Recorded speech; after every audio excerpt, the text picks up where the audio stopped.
Hey everyone, so another Christmas present for you if you guys are interested. So I'm gonna be reviewing Cats. Yeah, Cats. Two movies came out for the past weekend. One is Star Wars Episode 9 Rise of Skywalker and Cats. If you were to ask me before I watched both these movies, which movie I would have liked better, I would have told you immediately Star Wars Episode 9 The Rise of Skywalker. Now that I watched Cats, I'm afraid to say this. I know there's going to be a couple dislikes because of this. I prefer Cats over Rise of Skywalker. And you're like, oh no, Rise of Skywalker can't be that bad compared to fucking Cats. Here's the thing. I am admitting that Cats is bad. It is a bad movie. But here's the thing of what I like about it. It's really memorable. I'll remember this shit for the rest of my life. I'll remember this fucking movie. That's one. The other one. There's so much effort put into this. Now, a lot of you can argue that this movie is not necessary, or that Cats was a terrible musical that doesn't deserve a movie adaptation, or that Cats was a great musical that didn't deserve a movie adaptation, or the fact that they're using CGI bodies instead of actual fur suits and stuff like that too. Yeah, I can understand all that, but after watching this movie, and yes, I have humongous fucking problems with it, I appreciate the effort put into it. This movie was honestly made with good intentions. It doesn't feel cheap. It doesn't feel lazy. It doesn't feel uninspired. There are a lot of choices that have gone wrong, but you can understand why. Now, I know a lot of regular moviegoers are not going to give a fucking shit. Some people actually left the movie theater in the first 5 minutes, and I don't blame them. But since I watched so many movies in my lifetime, and I want to see the good in every single movie, even if they're bad, I believe that there's at least one good thing about it. What I can say about Cats, it is made with good intentions. It just doesn't work. And I appreciate that more. And this movie did not make me angry at all. If anything, it horrified me in a lot of ways. But I prefer being horrified than being angry at it or being bored at it. So, I will get into spoilers. And I'm not sure if you guys actually care about spoilers because this movie is a bomb. Maybe you guys are waiting for it to rent it or to watch it for free or buy it on a Black Friday deal. I don't know. Or if you've already seen the musical, you pretty much know the plot of the movie. But yeah, I will be discussing spoilers. So we are going to discuss Cats. And unfortunately, I do not have a Cats t-shirt. I apologize. I don't have anything with cats. I don't even have anything with dogs or pets even. So that's why the Snorlax thing, which actually says, not today!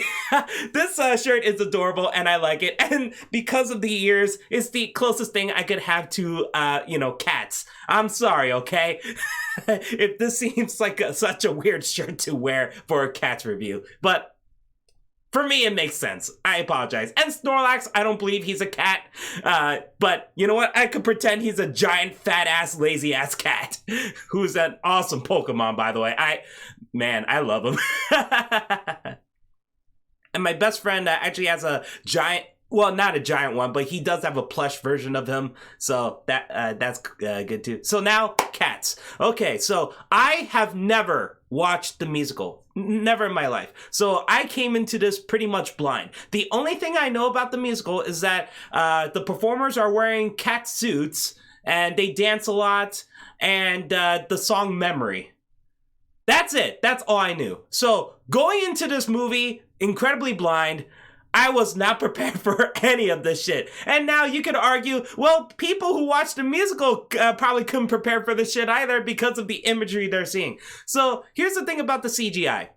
And yes, I did hear the report about the updated version of this movie. And I'm doing this in quotes because I'm not even sure that the movie I watched is the updated one. Because I saw this on Monday. after it was released. There were news about the updated thing, I believe, on Saturday or early Sunday. And it did state that a lot of the theaters would get a satellite update thing to the movie theaters.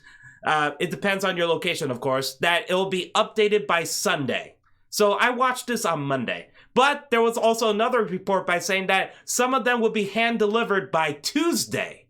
So that's why I don't know if the version I watched is the updated one or the original version. But I gotta say, some of the CGI does look unfinished. So maybe the one I did watch is the not updated one. But I forgot to ask the people in the AMC movie theater I've been to that which one is it, the updated one or not. So that's my fault. I should have asked that time. I honestly should have. But I just totally forgot. I was more bracing myself for this movie because I heard how bad it is. So, yes, some of the effects look unfinished. The effects on the cat bodies, they vary so much in every single fucking scene, every single fucking cut of this. Every single scene transition, it's just weird. Sometimes, they look pretty damn impressive. Sometimes. That's only rare. That's really rare. Because it depends on the lighting, it depends on the environment, and it depends on the people not moving as much. The movie falls apart. The CGI falls apart as soon as they make a extreme move. And here's the thing, they're cats and they're dancing. Of course there's going to be a lot of extreme movement. So is all the extreme movement bad with the CGI? Not all of it. It also depends on the way the scene was shot. If the camera is far away from the performers, the CGI is okay.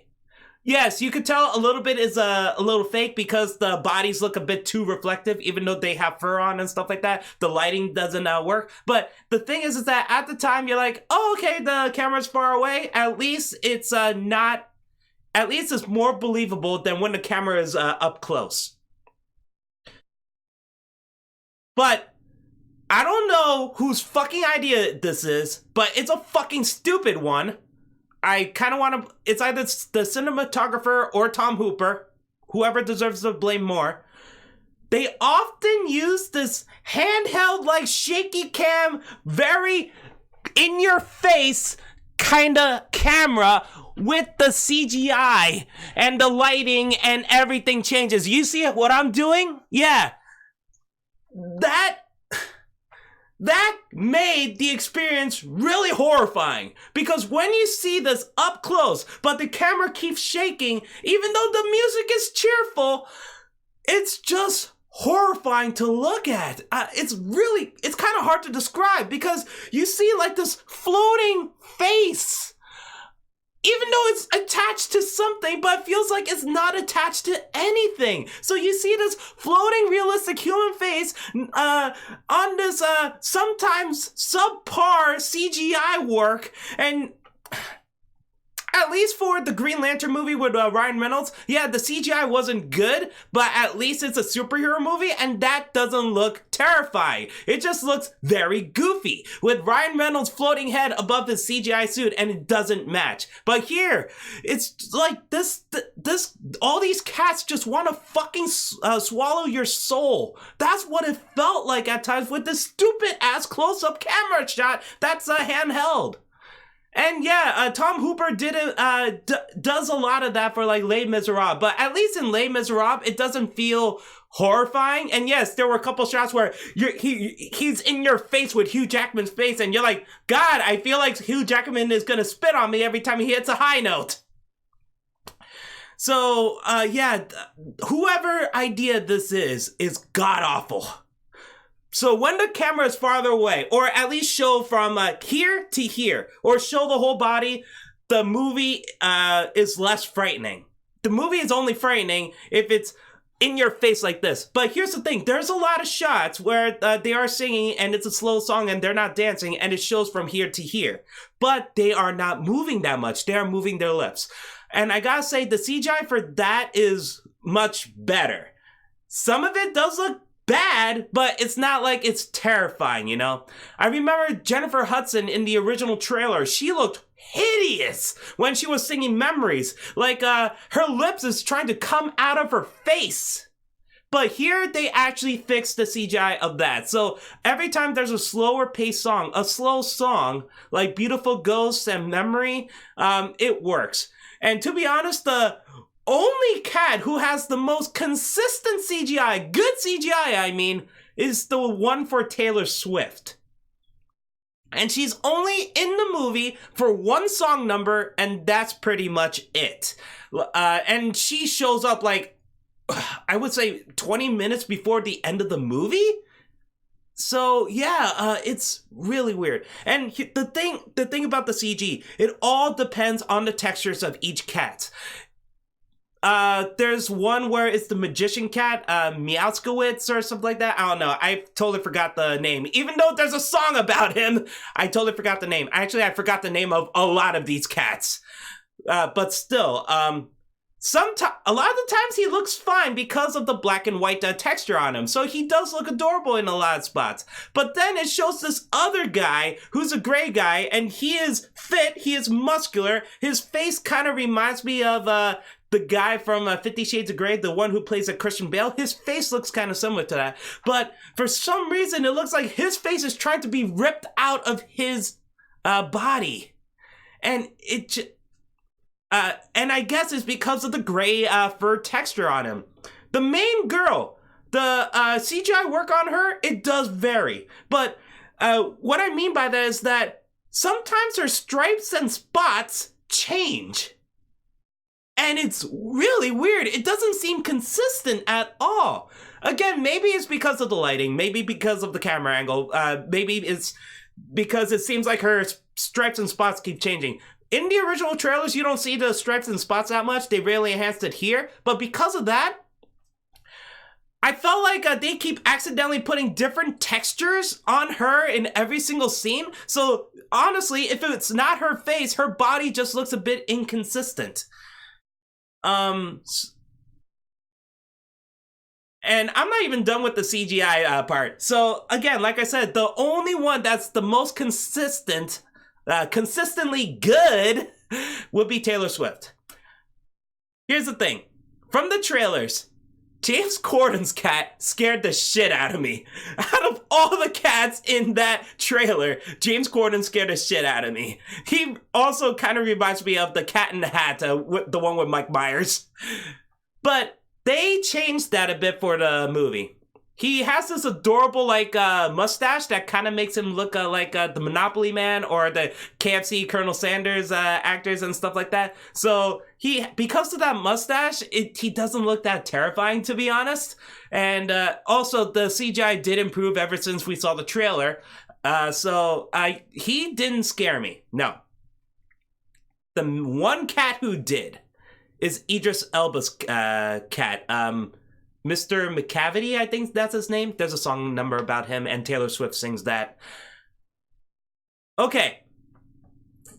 From what we've seen of him in the trailers, he was wearing a fur coat and a fur hat.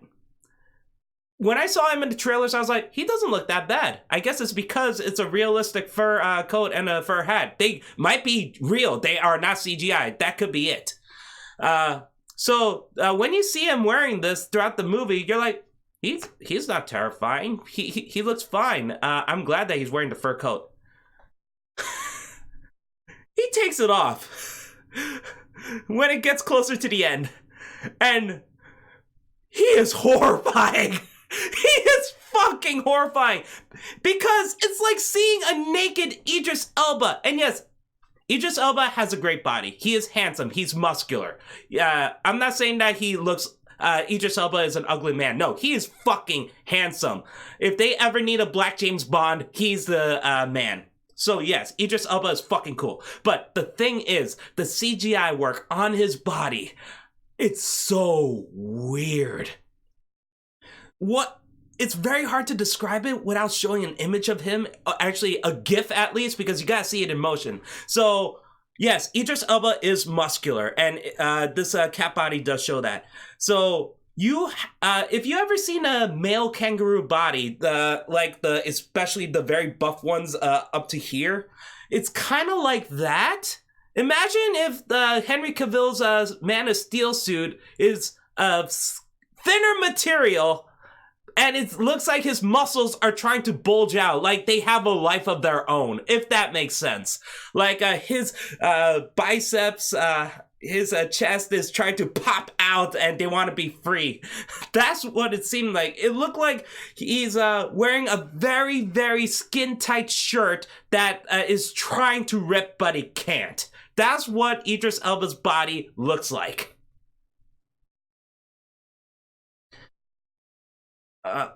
Seriously, his muscles, they all look like they just want to pop out.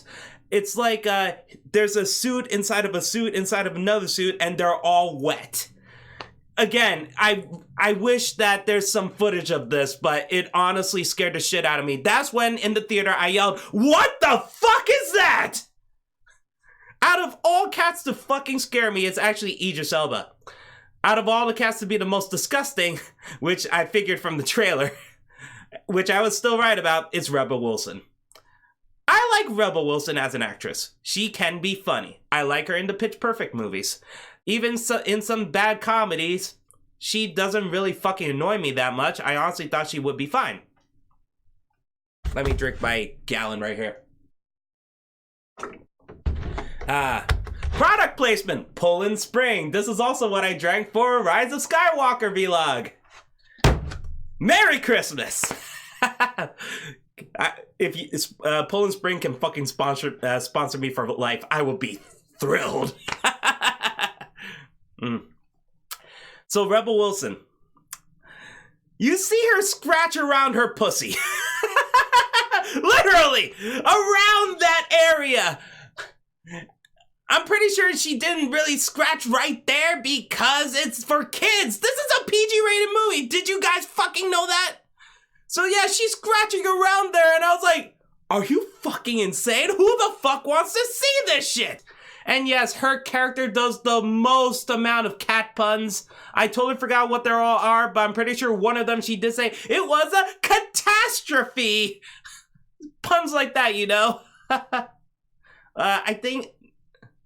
I think she said something like, it's a meow steak or something. I don't know. It's really bad cat puns. But as soon as they showed her character, this is where the movie went off the rails. And this happens really early on in the movie. So they were talking about this cat that might be picked for the ceremony of which Judi Dench cat is gonna pick, and they're gonna go on this weather balloon, this balloon thing, and they could go up to the heavens and stuff like that to be resurrected or revived. I don't know. I honestly could not figure out the story, even though they're singing about it.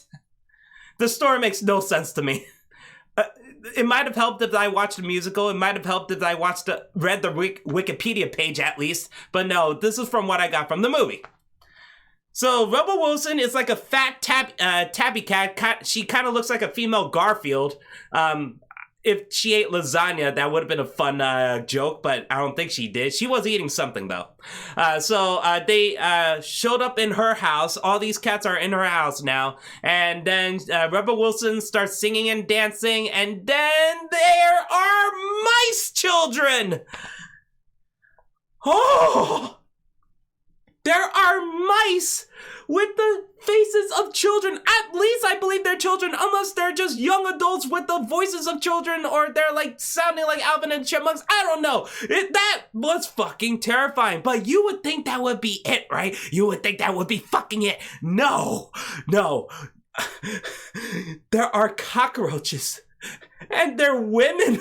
They have women faces. And they're dancing and singing along with Rebel Wilson while she's eating a couple of them too, putting them in her mouth and making that crunching noise. Like, ooh, it's the juicy yet satisfying, or slimy yet satisfying. My God. The scene. You don't need this fucking scene. You honestly do not. If it was in the musical, it should have been fucking cut. Because that was pure nightmare fuel. God. Mice with the faces of human children and female cockroaches. Oh my god. And yeah, you do see the mice again later on, but not as much. It's just for that song number with Rebel Wilson. And she has this weird ability where she unzips and it shows her wearing a pink dress underneath.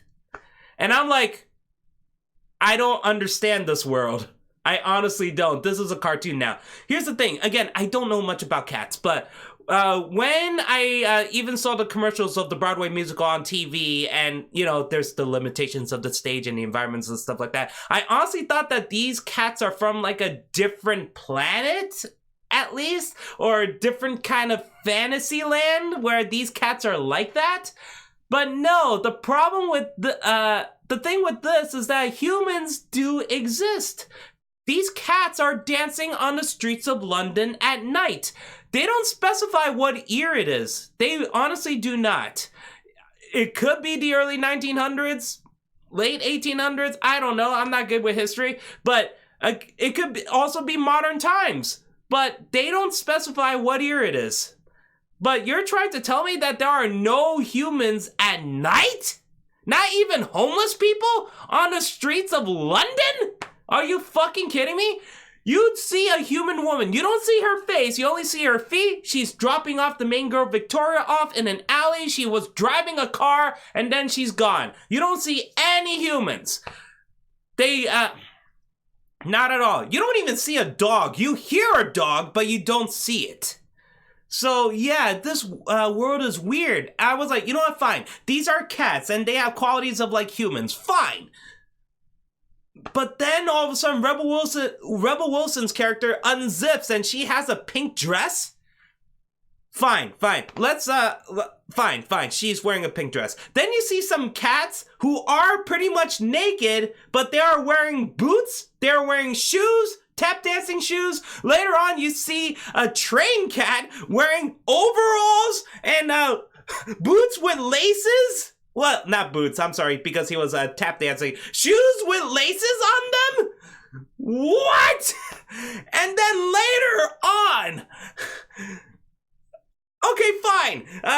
Cartoons have that, like, humans have cats that wear clothing. Fine, and they never question it. Fine. But now you're fucking telling me that there's fucking magic involved? Idris Elba cat, Mr. McCavity, is able to teleport? And that the magician cat is also able to teleport things, and he's also able to levitate things, and he could transform things. What is going on with this fucking movie? If the musical is like that, then okay, fine. But still, for a movie, this is so fucking weird. These cats can do these things, then why aren't humans dead? You have fucking magician cats, for crying out loud. You have cats who can teleport. Oh my god. At one point, I thought this was going to be like, Fievel Goes West at one point, because, you know, the cats are all wearing gentleman-like clothes and stuff like that, so you see cats with actual clothing as well. I keep thinking, where do the fur coats come from? Who made the fur coats? Did these cats sew it themselves? Did they use a sewing machine? Did the humans do it? There's so many questions about cats wearing clothing in here, especially little tiny ass tap dancing shoes with laces! What human does that? Who's that human? Unless you're telling me that fucking train cat did it himself, show me a fucking sewing kit then! I am sorry! I shouldn't harp on this, but come on! Only in modern times some crazy pet owners would able to do that shit, but not whatever time period this is! Again, I would say maybe this is the companion piece to Fievel Goes West, where you see gentleman cats with monocles and stuff like that, and John Cleese as the main villain. Oh my god, I kind of wish John Cleese was in this, to be honest. Oh my god. So yeah, the story is about this main cat named Victoria, played by Francesca Hayward, who is a ballet dancer, but not exactly a singer. I believe this is her first time singing. And her as a main character, I don't want to say that her character is a blank slate. Like, she has a lot of emotion. She is easily fascinated. She is easily terrified. She is easily frustrated. She shows a lot of emotions.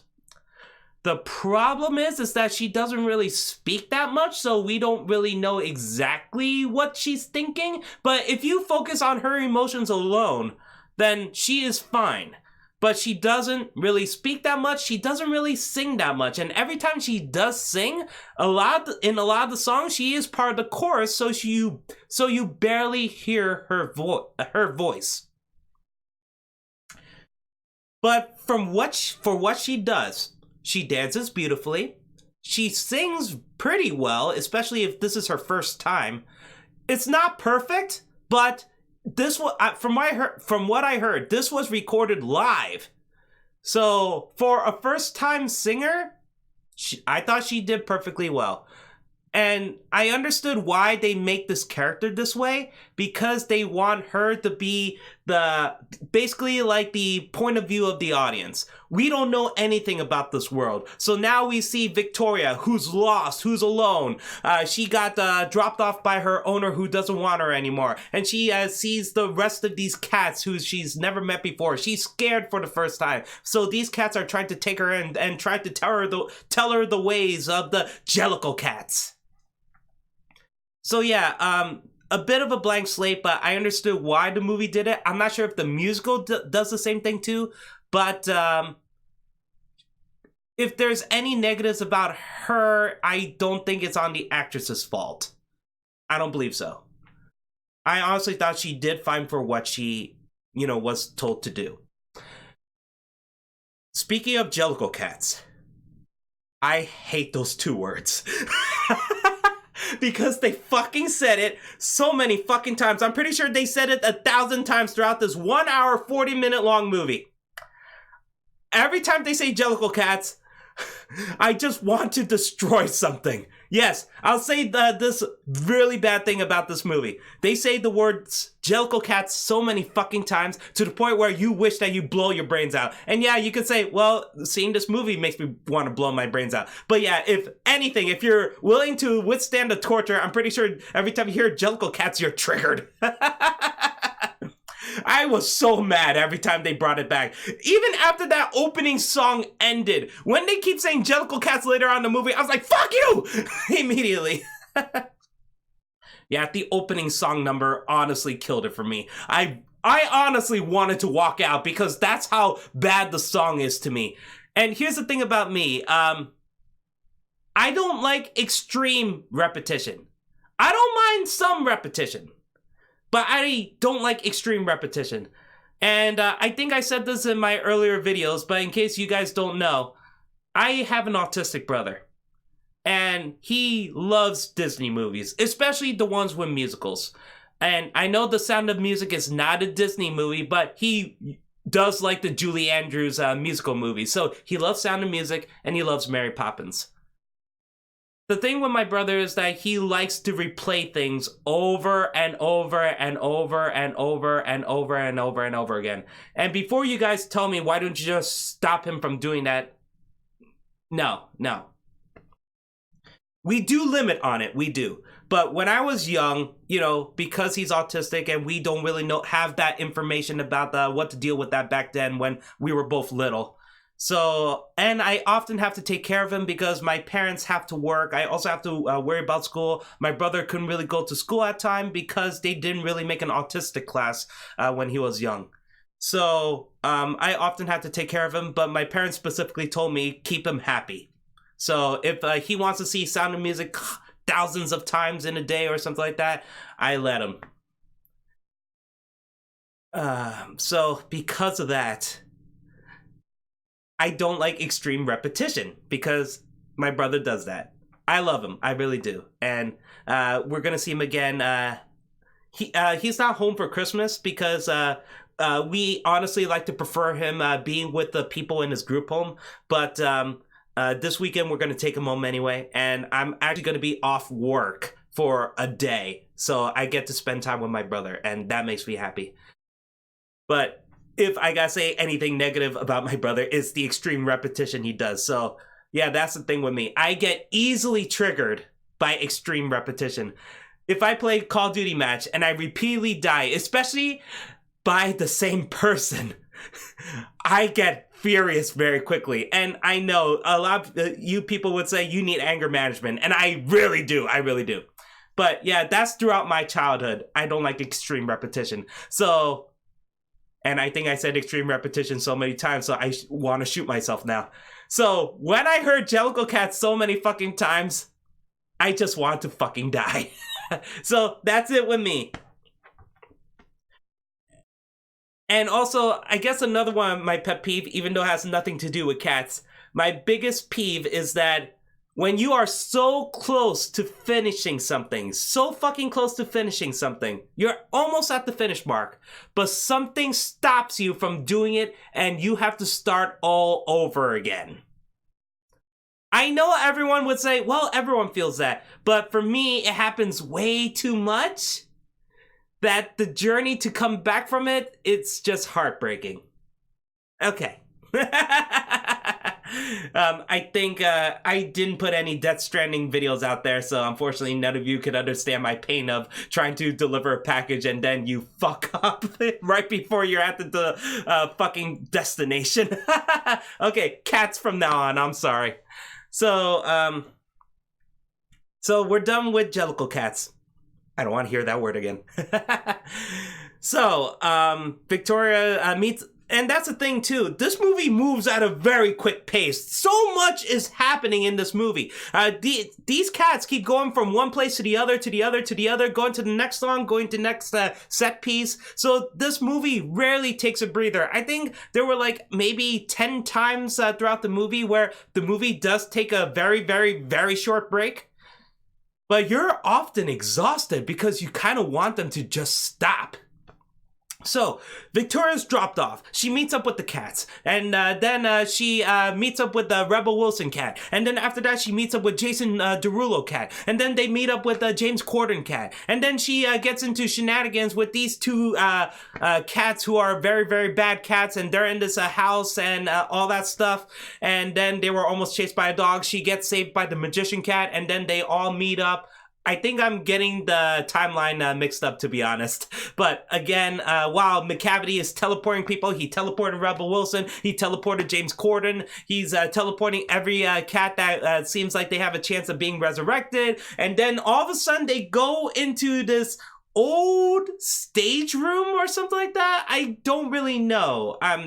It's either an old stage room, an old theater, something like that, where they spent the majority of the time in, which is, and you could say, oh, isn't that your breather? No, because they are still singing. But they're just stuck in this one location. And then we meet up with Ian McKellen, we meet up with Judi Dench, we have more song, we have the song number from Jennifer Hudson, and then we do have a song number from the main girl, and at one point the train cat comes in, and then they all... I don't think they actually went all the way to the trains and then came right back. I think they're just imagining it. I could be wrong. Maybe they did run all the way over to the train station and came right back to the musical theater. But honestly, that segment was kind of cool. And then the train cat disappeared, and then Taylor Swift comes, and then she disappears, and Judi Dench is teleported away by Idris Elba. Then she came right back because of the musician, the magician cat, and the magician cat has his own song number, and then Jennifer Hudson sings her heart out to Memory, and then Judi Dench picked her to go to the heavens, and then Idris Elba tries to stop that, but he makes a fool out of himself, and then they have one last song number for singing about the life in the heavens, and then Dame Judi Dench looks at the camera and sings about how cats are not like dogs. And then that's the end of the movie. But yeah, again, they rarely take a breather. They rarely do. I'll say something very big positive. I honestly dug this part. The environments.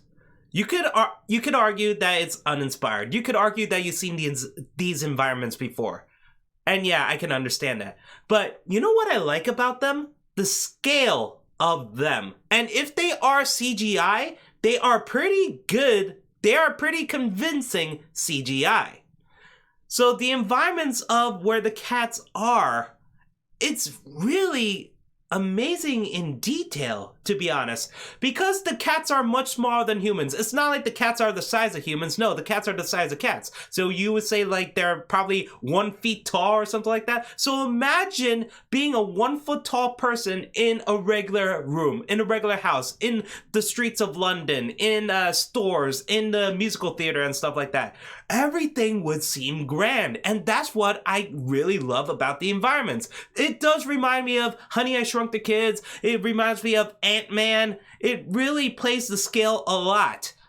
It's not consistent though, because the mice are for some reason much smaller compared to the cats. The cats are like Godzilla's compared to them. It's not like, oh, the cats are the size of a T-Rex compared to a human. No, the cats are like Godzilla. The mice are incredibly tiny. I don't understand that. There's some weird scaling with that one. But again, the scale of the environments and the way the environments are used is pretty impressive. I do like, even though I'm not a big fan of this song number, it's the one where Victoria is with these two ginger cats. I think they're ginger cats. I totally forgot. But it kind of reminds you of the Siamese cats from Lady and the Tramp in a way. So they are inside this house, wrecking things, eating things, destroying things, vases, feathers everywhere from the pillows, and they are stealing jewelry and stuff like that, wearing them and stuff. Yeah, the song I do not like, but what they do in it was honestly fascinating. And sometimes the CGI work can look good because of the lighting. But then they're on the stairs and it looks fake as shit. It looks like these cats are in front of a green screen and it wasn't implemented well. But again, the scale of the environments work in their favor. It's unfortunate that the musical theater thing was used as a big environment for, I would say, almost 2/3 of the movie, or half the movie even. So that's a bit of a shame. But when it transitions back to the train thing, that was pretty cool too. So, I already talked about the iffy CGI. I gotta say this about Taylor Swift.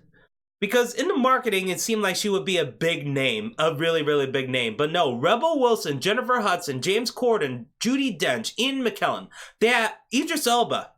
They have more scenes than she does. Way more. She's only in it for one song number. She does show up again later, but not as much, and then she's gone from the rest of the movie. And it's weird because she plays this character, and I kind of dug the song, but again, it's a bit repetitive because she keeps saying McCavity, McCavity, McCavity.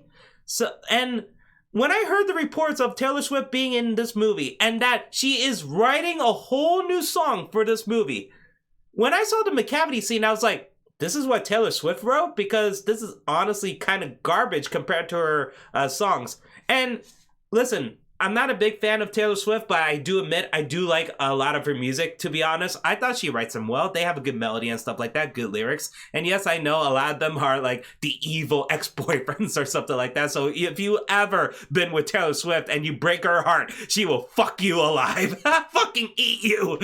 And also fuck you, maybe. But that's the thing, though. So when I heard this song number, seen it and saw it, I was like, this is what Taylor Swift wrote? It's really not that good. But no, it turns out she wrote the song Beautiful Ghosts. And I was like, oh shit, that song was actually good.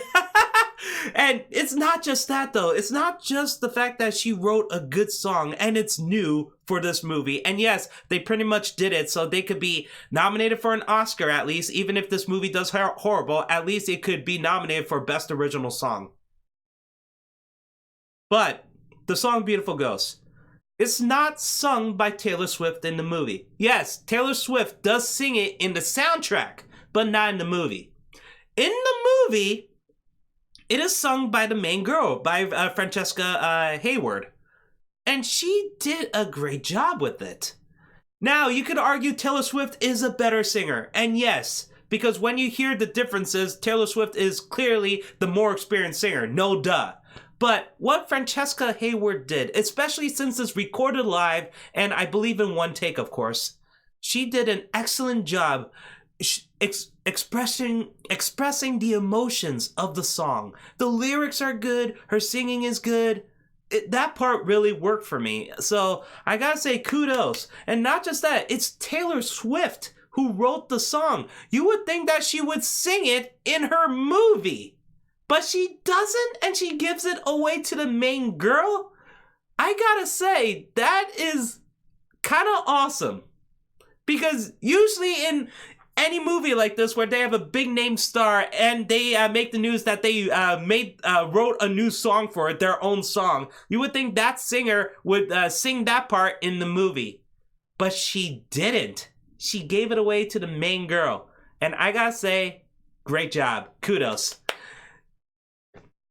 So you gotta say something positive about that. At least, even if you don't like Taylor Swift, you gotta say, wow, that's actually kind of nice.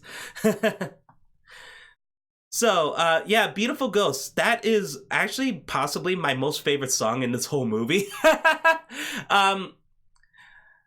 At least it's the one where I could actually listen and I like the lyrics and I could understand the lyrics. Every other song, because they sing often in a chorus, sometimes it's hard for me to even understand what the song is, what the lyrics are. That's a weird thing though, because every time in a Disney musical, I'm able to follow the songs. But for here, I couldn't follow it. The songs about the Jellicle Cats, I'm pretty sure they were explaining what the Jellicle Cats are and what the Jellicle Cats do, but I couldn't understand it. Jason Derulo was singing at one point, I couldn't understand him. Rebel Wilson singing about the cockroaches and the mice, I couldn't even understand her. The only times I actually understood the songs and listened to it and actually like it are the ones that are a bit slower. So the one with the magician cat, I don't remember the lyrics, but I remember it sounding nice. But my problem with that song is the way they keep setting it up. So it's like they keep pausing at times throughout that song, and it honestly keeps ruining the vibe for me. Jennifer Hudson's song, Memories, she did a damn good job. My problem with that is, we've seen this before in Les Miserables, and that is a movie directed by Tom Hooper. The part where Anne Hathaway was singing I Dreamed the Dream. This movie just makes it look like a carbon copy of that. And Jennifer Hudson is a great singer. I can't say much about actress because I only seen her in Dreamgirls, and I thought she was fine in that. But, that's the thing. It just reminds me instantly of I Dreamed a Dream by Anne Hathaway. And that, I don't think that's what you want for this movie. I think you want this movie to be on its own, to be its own thing. But I can't help but just compare that. And yeah, you could say the same thing about Beautiful Ghost, the way that the main girl sings it, because that is also emotional too. But the way they shot Beautiful Ghost is different compared to the way they shot it for the memory scene and I Dreamed the Dream. But again, Jennifer Hudson did her very best with Memory. Again, I do have a problem with this for Memory though. And maybe the musical does the same thing, but I don't know why. Recently, movies with songs in them, they like to do half of the song early on in the movie and then do the other half of the song at near the end. And I don't know. I don't like that. I don't like that they sing half the song here and half the song later on. I know Hercules did that. Hercules did I Can Go the Distance. He sings one part and then there's a brief scene and then he sings the rest. But at least those two parts are closer together.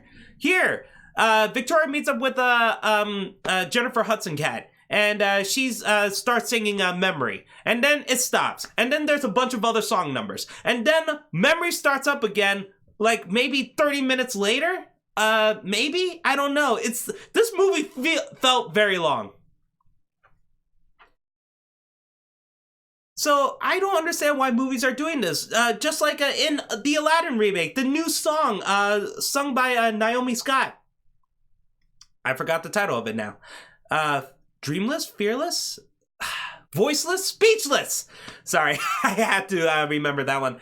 I like that song. I honestly do. But she sang half of the song in the beginning in the first third of the movie. Then she sings it in the last third of the. She finished it off in the last third of the movie. So I don't like that huge time gap between those two songs. It's not like, oh, this song is the slow version. This song is the loud, fast version. It's not like that. No, it's two halves that was split apart for a long period of time. And I honestly fucking hate that. Greatest Showman did the exact same fucking thing, except...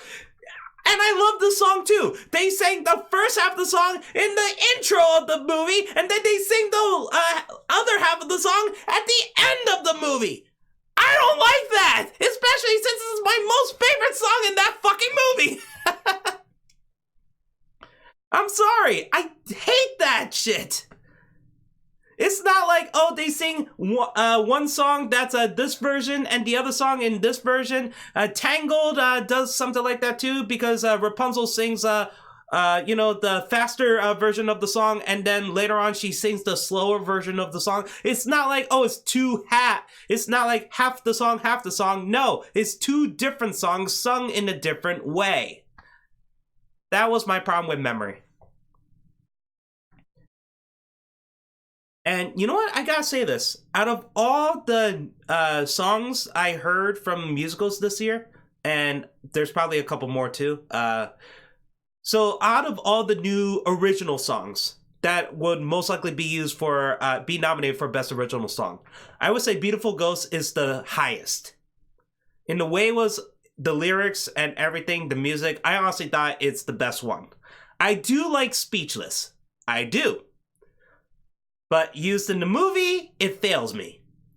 Then there's the Beyonce one for The Lion King.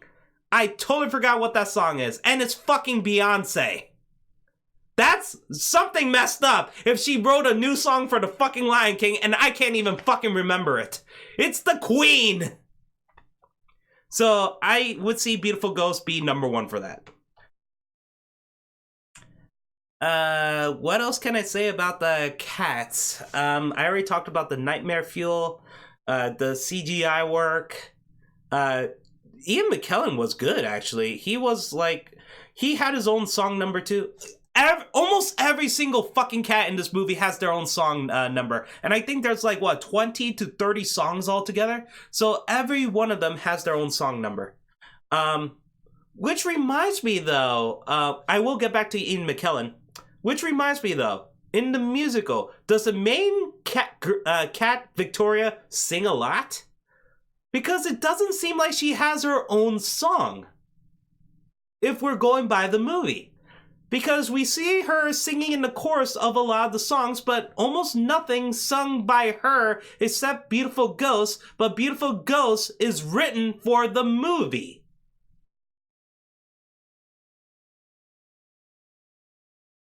So that's why it's very weird. She doesn't sing anything else on her own. Was there a song cut? I don't know. I assumed that the main girl would have her own song, but in this movie she doesn't, and it's Beautiful Ghost. So that is weird. That is really weird. Write down in the comments below if you've seen the musical, does she have her own song that's not Beautiful Ghost? Okay. Ian McKellen was really good, and I do like his character a lot. And you know what? I know people had problems with Beauty and the Beast remake. I honestly dug it, but he is kind of like Cogsworth. His performance is very similar to Cogsworth, but at the same time, this one is a bit more dignified. He's not doing it for comedy. No, he is like a old, Shakespearean actor. And he is talking about his struggles and the way he loves the theater, but he can't do it as much because he is too old. His song was really impactful, even though it's more it's not really singing. It's more like talking in a singing way. if that makes sense. But he did a great job. Judi Dench did a great job too, but... And I'm not against her, I'm not, but I kind of preferred if Julie Andrews did that character. I kind of preferred it. Because that seemed like a Julie Andrews kind of character, and then they picked up Judi Dench because Julie Andrews is not able to, or because she is fully retired. Julie Andrews did the voice of the fucking Kraken in Aquaman instead of appearing again in Mary Poppins Returns. So I don't know what's up with that. So yeah, I'm surprised that Julie Andrews wasn't picked for this, but Judi Dench did a great job, and the CGI on her it's weird. Sometimes it works, sometimes it doesn't. It's usually around this area that seems kind of fake, but she's also wearing a fur coat. So yeah, Oh, my main problems. Why do they have human hands and human feet? That is a weird decision. And yes, I know, it's because it's the musical. But why do these cats have that? And not just that. There were about 10 times where it seemed like there's going to be a cat orgy. Seriously. At times they were like rubbing their bodies on themselves and rubbing their noses, rubbing all over the face and stuff like that. You know, touching themselves like this and lifting up their legs and all that stuff. Especially the part where Taylor Swift comes in and puts catnip on everyone and every cat is high as hell. And they are... on the ground like this and stuff like that. I was like, this is rated PG? How did they get away with this shit? Oh my god. You know, I joked with my friends. I was worried that I would get horny after seeing one of the female cats. And to be honest, I actually did. I actually did. Taylor Swift cat and the main girl. I'm sorry. I'm being honest. That's how the fucking oh my god. Oh my god. I'm not a furry, but I guess I am now. Jesus Christ. I want to fuck a cat girl. Fuck.